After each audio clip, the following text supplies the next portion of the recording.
Speed है और ये चुनाव मैदान में आप भी कूद पड़े हैं, ग्रामीण क्षेत्र में ही गए थे, तो ऐसा क्या दिखा जो चुनाव लड़ने का फैसला लिया?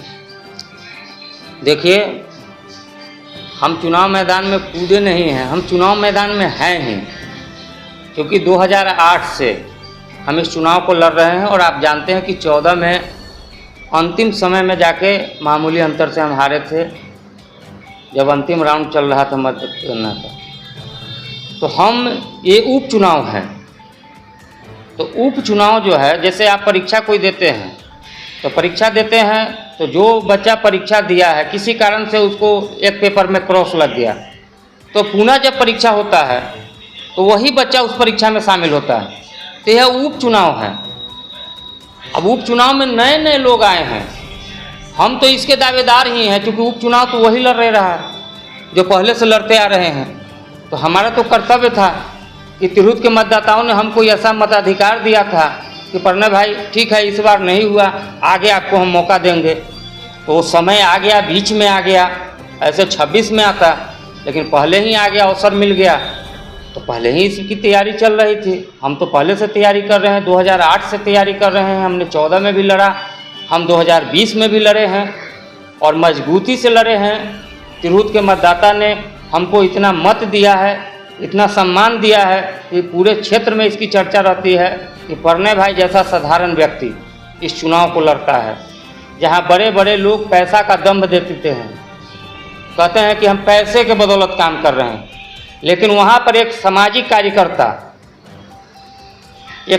कार्यकर्ता इस चुनाव को लड़के, आप जाइएगा कहीं भी पता कीजिए, लोग कहेगा एमएलसी का चुनाव बड़ा खर्चीला चुनाव, लेकिन ऐसा प्रत्याशी लड़ता है। और आपको इस बार हम विश्वास दिला रहे हैं कि तिरहुत के विकास का लकीर जो है इस फकीर के हाथ से इस बार लिखा जाएगा। जो लंबे समय से जो विकास का गति है, जो स्नातक हमारे हैं, जो शिक्षित बेरोजगार हैं, जो ठगे जा रहे हैं, जो शिक्षक हैं वो ठगे जा रहे हैं प्रतिनिधियों के द्वारा, उनका विकास होगा।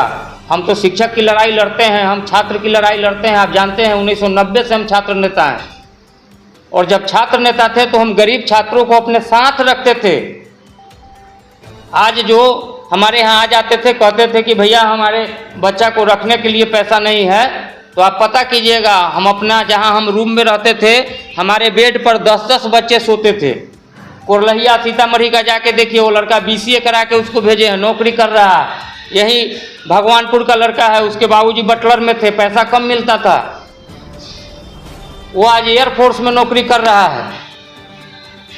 तो हम सामाजिक रूप से काम करते आए हैं छात्र जीवन से 1990 से, और जब लगा हमको कि 2003 में 1500 पर बिहार के शिक्षित बेरोजगारों को सरकार के द्वारा नौकरी करने पर मजबूर किया जा रहा है, तो हमने बिहार में रथ निकाल के उन तमाम साथियों के सहयोग से एक ऐसा संघर्ष खड़ा किया जिसका परिणाम आप देख रहे हैं कि जिनकी बहाली 1500 पर हुई, आज 45,000 रुपया मिल रहा है। तो हम लड़ाई लड़ने में विश्वास रखते हैं, और आज उसी का परिणाम है कि आप कहीं भी जाके पता कीजिए, आप जिस प्रत्याशी के यहाँ भी जाके मिलिएगा वो भी कहेंगे प्रणय जी से लड़ाई है। कुछ लोग कहेंगे प्रणय जी का वोट टूट रहा है। अरे तो मेरे पास है ना, आपके पास 100, 50, 200, 500 है कि नहीं है वोट, ये तो बताइए। इसलिए इस बार हमको जो जनता का प्यार मिल रहा है, सब लोग कह रहे हैं कि आप 20 साल से इस क्षेत्र में लगे हुए हैं, इसलिए आपको मौका मिलेगा। प्रणय भाई आप निश्चिंत होकर जाइए। और जो अभी मतदाता बने हैं, हम अब तमाम साथियों को धन्यवाद देते हैं इस प्रत्याशी के लिए जिसके पास 1 रुपया नहीं है। हम कहते भी हैं कि जो हम सामाजिक कार्यकर्ता लिखते हैं तो हम सामाजिक कार्यकर्ता हैं। हम 50 साल की उम्र में कहीं ज़मीन नहीं खरीदे हैं, कहीं मकान नहीं खरीदे हैं। हमने अपने जीवन का पूरा समय समाज में दिया है। आप हमारा बैंक अकाउंट जाके देखिएगा, हम कभी पैसा जमा करने में विश्वास नहीं किए हैं, हम संघर्ष करते हैं।